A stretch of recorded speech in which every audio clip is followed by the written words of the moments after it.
मंगल पवन अमंगल हारी दशरथ अजित बलराम रूप सगुण गुण प्रेरक सजीत बाहु कंदन चंद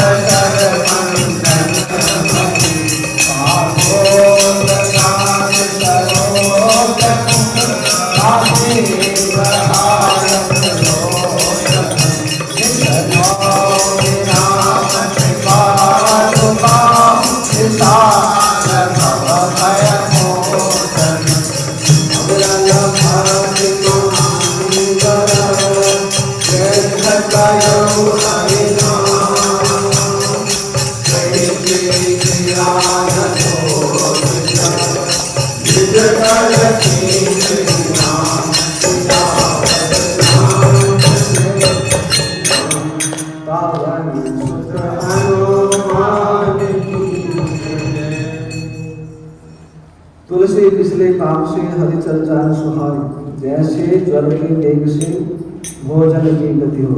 तुलसी आपके रामचंद्र भगवान की जय। आज पुनः हम सभी आदरणीय भक्तवृंद जो भी भगवान के नाम का संकीर्तन करके अपने मन में भगवान श्री सीताराम तथा लक्ष्मण भरत जी शत्रुघ्न सहित और हनुमान जी सहित सबको अपने हृदय में विराजमान करके अपने आत्मोद कश्यप के लिए पाठ हम जो कर रहे हैं सबके लिए मंगलदायी हो। भगवान सबके लिए करुणा बरसाए रखे, क्योंकि भगवान श्री राम करुणा निधान है। तो सबका मंगल हो, भगवान से प्रार्थना करते हैं। आज हम पुनः भगवान का गुणगान गाने के लिए सभी एकत्रित हैं। सीता हरण जब रावण ने किया तो जटायु जी उपस्थित हो गए, सबको देख रहे थे, कोई भी मनुष्य नहीं आया बचाने के लिए। लेकिन पक्षी राज होने के बाद भी बोला कोई नहीं आएगा तो मैं माँ जनक नंदिनी सीता का को बचा लूंगा। वो जटायु जी जानते थे कि रावण तो अति बलशाली है, ब्रह्म ज्ञानी भी है, जिसके बल का ये तो अतुलित बल वाला है, लेकिन फिर भी लगा कि मुझे मार देगा। लेकिन जनक नंदिनी सीता माता को बचाने के लिए स्वयं चले गए। बोले जटायु जी महाराज की ये भगवान के प्रति या भगवती के प्रति ऐसी भक्ति है कि अपने प्राण भी निछावर कर दिए। उनको पता था कि भगवती स्त्री को अबला कहा जाता है, लेकिन उनको ये भी पता था ये अबला नहीं है, ये तो सबका पालन पोषण करने वाली है। फिर भी जटायु जी असोची पक्षी है, फिर भी वो भगवती को बचाने के लिए चले गए। सीता हरण पितासन कहे तात जल जान, जो मैं राम तो कुल सहित कहे दशान नाय। हे तात तुम सीता का हरण पिता से जाकर मत कहना, क्योंकि उन्हें सुनकर शोक होगा, और जो मर कर रावण जाकर कहेगा तो हर्ष होगा। जटायु जी ने जो रावण से कहा था कि राम रोषाग्नि में तेरा कुल भस्म होगा, उसके पूर्ण करने के निमित्त रघुनाथ जी प्रतिज्ञा करते हैं कि जो मैं रामचंद्र हूं तो रावण कुल सहित मरकर जाके कहेगा। गृद्ध देह तजी धरि हरि रूपा, भूषण बहुपट पीतनूपा, श्याम गात विशाल ब्रजचारी, अस्तुति करत नयन भरिवारी। फिर आगे कहते हैं गृद्ध देह त्याग, हरि का रूप धारण कर बहुत से अनुपम भूषण सुंदर पीत वस्त्र धारण किए, श्याम शरीर और सुंदर चार भुजा वाला, नेत्र में जल भरकर स्तुति करने लगा। कौन? गृद्ध जटायु जी। क्या स्तुति करने लगे? हे रामचंद्र आपके अनुरूप की जय हो। वह रूप कैसा है? निर्गुण जो व्यापक ब्रह्म और सगुण मत्स्यादि अवतार और गुण सत्य रजतम अर्थात ब्रह्मा विष्णु है, इन सब का प्रेरक है। और आप पृथ्वी के भूषित करने के और दूषण रूपी रावण के मारने के हेतु तीक्ष्ण बाण को धारण किए हो। आपका शरीर श्याम घन के समान है, कमल के तुल्य मुख और बड़े बड़े नेत्र हैं। कृपालु हे करुणा निधान, संसार के भय छुड़ाने वाले विशाल बाहु राम को मैं नित्य प्रणाम करता हूँ। आपका बल अप्रमेय है, आप अनादि अजन्मा अप्रकट शक्ति अद्वैत और इंद्रियों की गति से परे हैं। गोविंद हे गोविंद, इंद्र के भोक्ता और इंद्रियों से परे हैं। इंद्र मोह के हरने वाले, विज्ञान के बरसाने वाले, पृथ्वी को धारण करने वाले हैं।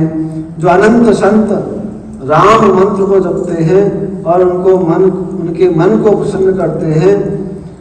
हे कामादि दुष्टों के मारने वाले अकाम प्रिय राम, मैं आपका को नित्य प्रणाम करता हूँ। यहाँ ये कहते हैं कि जो ब्रह्मा विष्णु महेश तीनों जो गुण हैं या जो आपके दशावतार हैं, वराह कूर्म मत्स्य इत्यादि, ये सब आपकी लीला से निज इच्छा निर्मित तनु माया गुण गोपाल, आप अपनी ही माया से अपने ही तीनों सत्व रज तमो गुण से प्रेरित हैं। जब आप जो भी स्वरूप धारण करना चाहते हैं जन कल्याण के लिए, इस भक्तों के कल्याण के लिए आप स्वयं अपने रूप को प्रकट करते हैं। बोलो श्री रामचंद्र भगवान की। फिर आगे कहते हैं आप कौन हैं? कहते हैं नाना पुराण निगमा गम सम्मतम। आप जो भी हैं, आप वेद पुराणों से सम्मत देवता हैं, जिनको वेद निरंजन भी कहते हैं। और क्या है? रोग रहित, जन्म रहित, व्यापक ब्रह्म कहकर गाते हैं आपके लिए। और जिनको अनेक मुनि ध्यान ज्ञान विराग योग कर पाते हैं, वही करुणा जल के बरसाने वाले प्रकट होकर अपने शोभा के समूह से जड़ चैतन्य को मोहने वाले मेरे हृदय कमल में भौरे के समान अंग अंग में काम की बहुत छवि से युक्त शोभायमान है। जो अगम है, अर्थात जिनको कोई जान नहीं सकता, अगम और अगम्य है, जिनके विषय को कोई जान नहीं सकता, जिनकी माया को कोई जान नहीं सकता, क्योंकि आप स्वयं हरि माया प्रेरित करते हैं इस संसार को।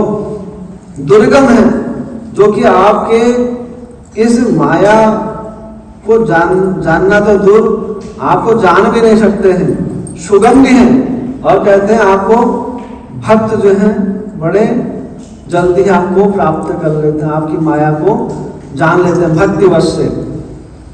और सुगम प्रति योग्य स्वभाव से निर्मल, विषम और सम और सदा शीतल, अर्थात भगवान अगम्य भी है और सुगम भी है, जिनको कोई जान नहीं सकता। अगर कोई अहंकार वश से उनको जानने की कोशिश करेगा, नहीं जानेगा, लेकिन भक्ति से स्वयं ही जान जाएगा, सरलता से जान जाएगा।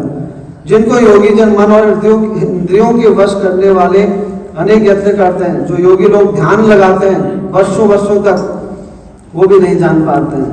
लेकिन जिनके मन में भक्ति है आपके लिए, वो अकारण ब्रह्म आपको सरलता से ही जान जाते हैं, उनको यत्न करने की आवश्यकता नहीं होती है।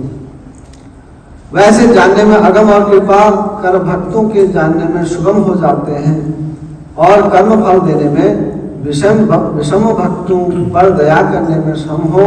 हे रामचंद्र जी, वे रमा अर्थात लक्ष्मी के निवास त्रिभुवन धनी, जो आप अपने दास के निरंतर बस रहते हो, और आपकी पवित्र कीर्ति जरा मरण को नष्ट करने वाली है।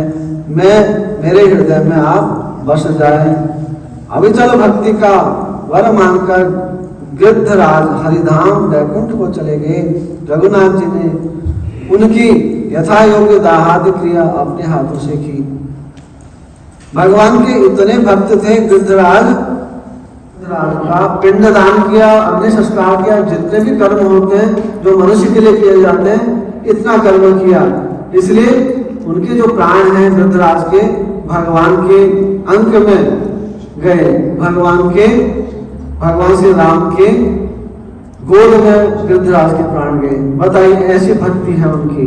ऐसी भक्ति आपने सुना कभी किसी पशु पक्षी जो भगवान के लिए करता हो, लेकिन भगवान तो सबके लिए है। तो जाकी रही भावना जैसी, प्रभु मूरत देखे तिन तैसी।